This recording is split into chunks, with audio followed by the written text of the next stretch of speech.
Hey, should have a good show today. Coach Kenny Blakeney is going to be joining us just to talk about just life basketball. Former Duke star, and now was a head coach at Howard University. So we should have a good show. Stay tuned.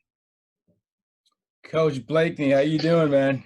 I'm good, Terry. Sorry I'm delayed. I was struggling a little bit trying to figure out the password and everything like that. My apologies. I'm not technology savvy like that, No, man. I'm not either. I had to have my wife help me set this up, so I get it. Yeah, yeah, I get it. Uh, First off, Things are well? yes, sir. Things are great. How are things going with you, Coach? Everything's well, man. No Okay, complaints, man. No good, complaints. Yeah. good. Yeah. Terry, where are you in Wisconsin? So we are in Ohio. So we live in a suburb called Sylvania, Ohio. So Okay. so we're just Beautiful. starting to open back up now. Yeah. Yeah. Yeah. No, I'm in New York, and it's opening up for us has been kind of like opening up the can of worms that people are starting to abuse their privileges a little bit. So Yeah, people in Ohio here forgot about social distancing already. So yeah, yeah, no, the same thing here, and along with the mask thing. So yeah, oh it's man, ridiculous. So yeah, I do appreciate you coming on the show. Obviously, no I know who problem. you are. Can you just introduce our audience to who you are?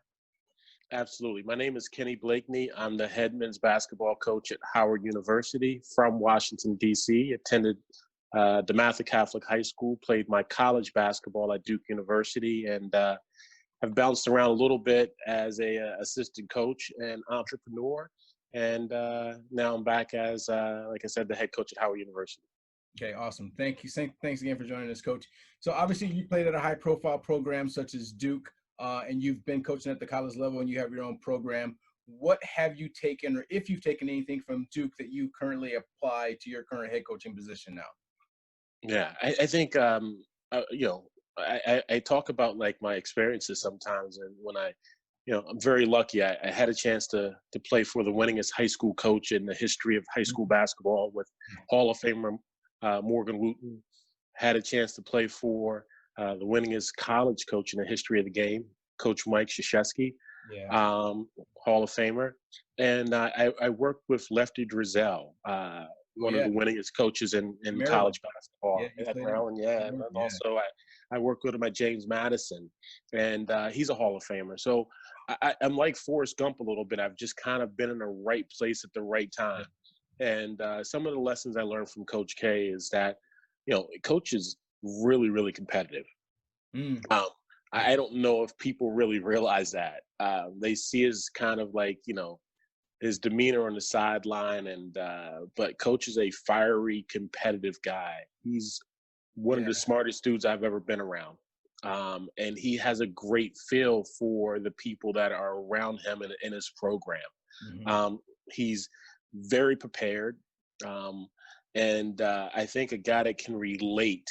I love the part of him being able to, I think, um, feel what he senses in his heart and in his soul, and can attribute those feelings and to his team, and communicate those with his team. And I think that's a rare kind of quality to have.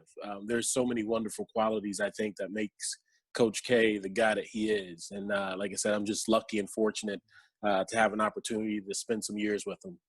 Yeah. No. So at Howard, have you applied those same techniques or that same philosophy to your own team? Absolutely, we've tried. We've tried, Okay. and we're it's a building process. Hmm. We're taking over a program since 1992 that has only had two winning seasons since '92, Oh wow. um, and probably in the since in the 45-year history of the program, I don't know if the program's had over 15 winning seasons. So we are trying to establish a sustainable culture, and a lot of the lessons that I've learned from Coach K are things that I'm trying to bring to the program. This year, we will have, I think, 13 guys that our staff has brought in. We'll have 17 total on the team this year, but Okay. 13 of the 17 that are on the roster this year are guys that we brought in. So, I think we can start to establish a little bit more of our culture and our identity, and our core values moving forward. Awesome. So, I mean, obviously with the race situation that we've got going on here, you as a head coach and as a leader, what has been your message to your team and the Howard community? Yeah, well, it's been kind of neat that, I'm a Black man and I teach and work at a Black university. Hmm. So my responsibility to our student athletes is to inform them and educate them Hmm. on the things that are going on. We've been doing a speaker series for the last probably month and a half right now, maybe 2 months, Nice. where twice a week we bring in professors, businessmen, athletes, people that are involved with social activism, and educate and kind of inform and also kind of give guidance to our guys on the path that they have kind of taken. This is something that we thought was very important, where we can allow our student athletes an opportunity to keep developing during this time of the pandemic when they're at home and they have so much time. I thought it was really important to try to inject some things that they can probably continue to grow outside of the things that's going on in their daily lives. Right. That's awesome. So, I mean, I think it's tough to be in a student athlete now, especially in today's world. The black and white division, especially, but I mean, you like I said, you're at a Black university, so it's easier to kind of mix that. And then, I mean, obviously, with the white students you have on campus, I'm sure they feel, like they want to support the student body and support the community as a whole. Oh, absolutely. We have one young man. He's a white student athlete. He'll be an incoming freshman, and he chose to come to Howard.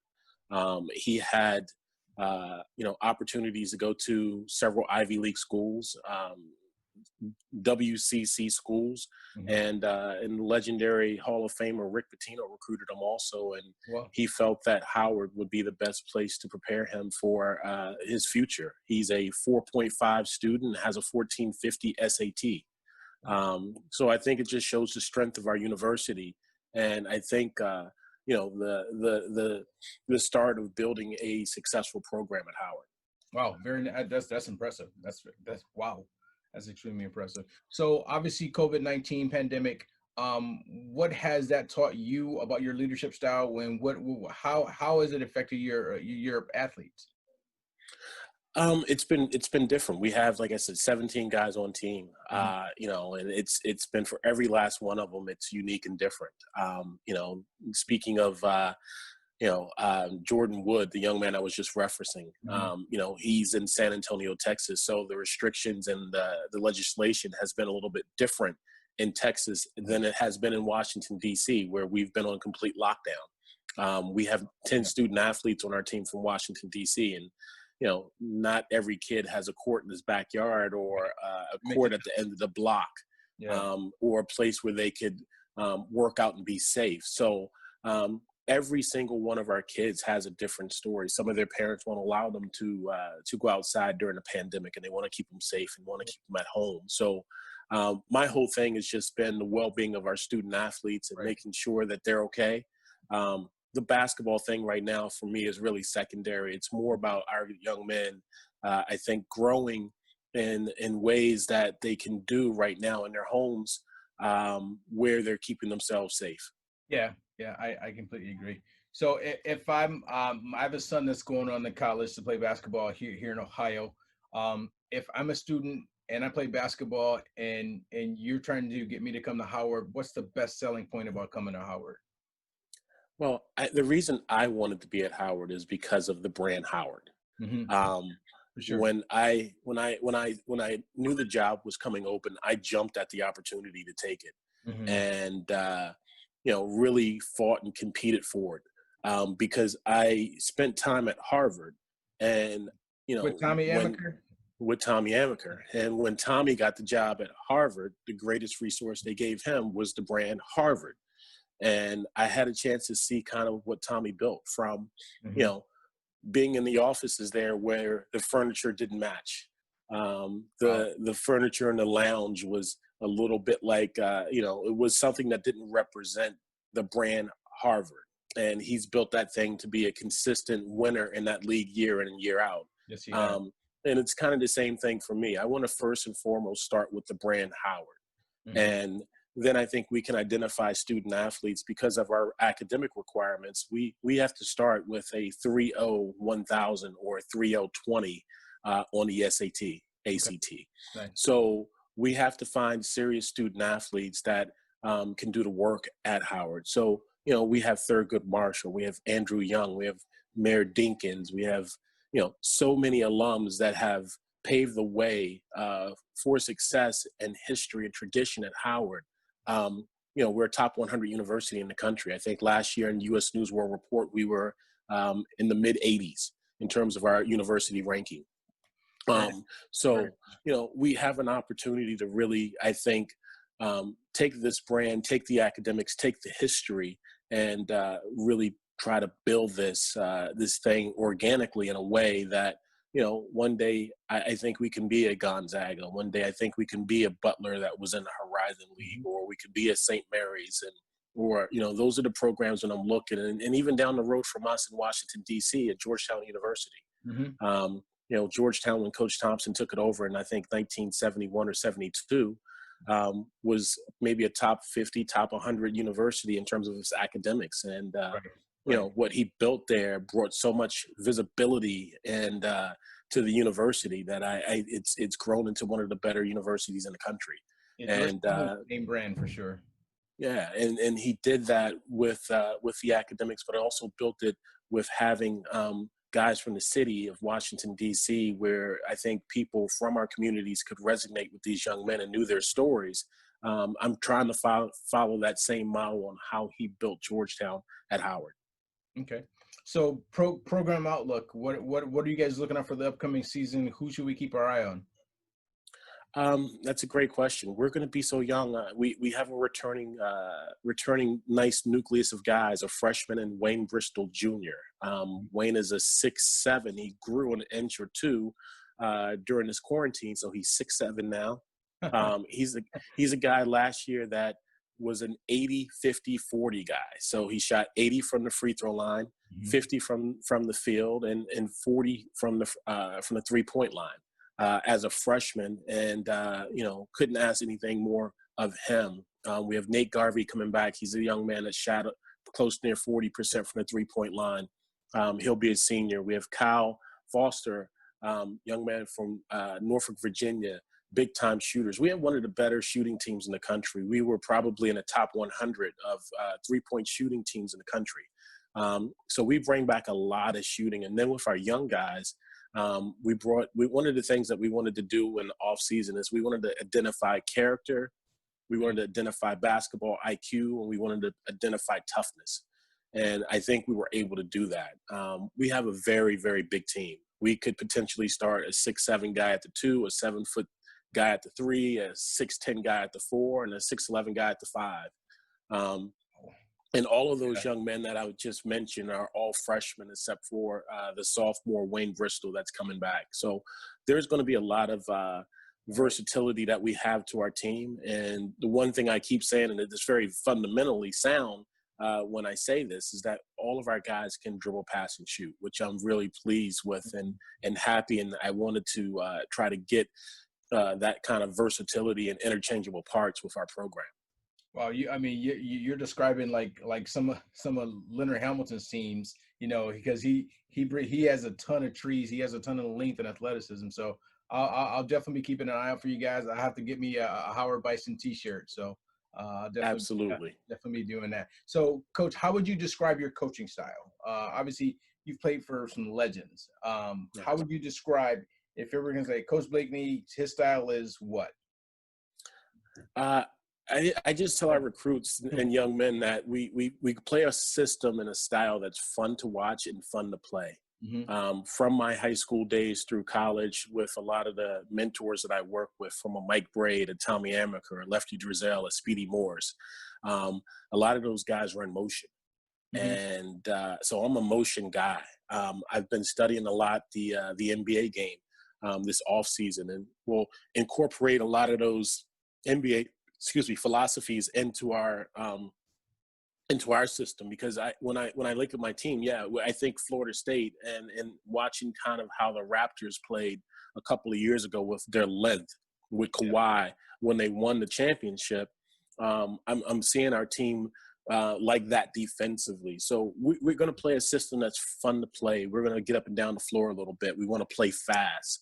This year, we're going to take earlier shots in the shot clock, see if we can get stuff done, 7 or 8 seconds into the shot clock. And if we can't get into that, then we'll get into a little bit of some sets or some quick hitters. But, we'll take I want to play fast. I think right now, not having our guys either in summer school or being able to work with them, I wanted to watch them for a little bit to see like if the system that I'm thinking about really fit our guys. You can't put a square in a circle, and not having this opportunity this summer to kind of watch our guys play a little bit and have a chance to work with them.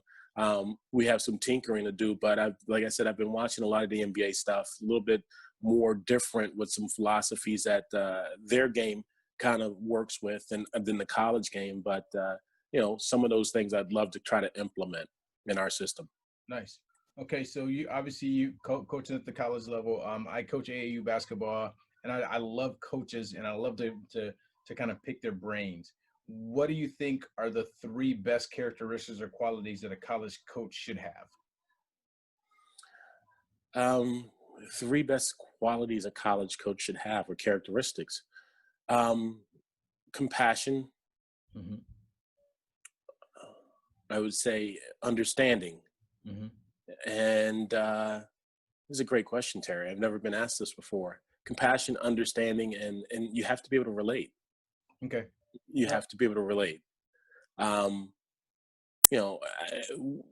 was we won 4 games this year. So there was a lot of patience and a lot of patience this year also. And a lot of compassion for our guys. As it was tough on us, it was tough on them also. Right. They want to win. Well, they want to win, but also they have pride where they're walking on a campus with 10,000 students with undergrad and grad. They want to walk on that campus and be proud of representing Howard basketball. Exactly. So, those kind of games and those kind of years where you have that, you want your young men to come to school and have great experiences. And when they leave, you want them to be able to say that they enjoyed their time there. And I think that's kind of at the end of the day, the results that we would love for our student athletes to have so they can come back and be part of the culture and in the community at the universities they attend. Amen. All right. Well, hey, listen, I wish you guys all the best of luck this year. I'll definitely be in touch. Would love to have you on for a future show after your season gets started. But I am now a Howard Bison fan. So there you go. Terry, thank you so much. And anytime, man, anytime, I'd love to join you. I appreciate it. Take care, Coach. We'll talk to you soon. Thank you. Yes, sir. Take care. Bye-bye. Awesome. All right. That was awesome. That was awesome. So just great stuff from Coach Blakeney. Man, that was impressive. So just looking to see, he's played at DeMatha for Morgan Wooten, Coach K. He's coached with Tommy Amaker and some of the best coaches in the game. And it's nice to kind of hear what those guys think and what they feel about just social issues and in basketball altogether. So it's great to have minds like that on the show. So stay tuned for more shows. Appreciate the support, everybody. Download our subscription. Check us out on letstalkhoops.com. We'd like to thank Blackgrounder TV for everything. Let's Talk Hoops next episode is coming up. Thank you. Bye.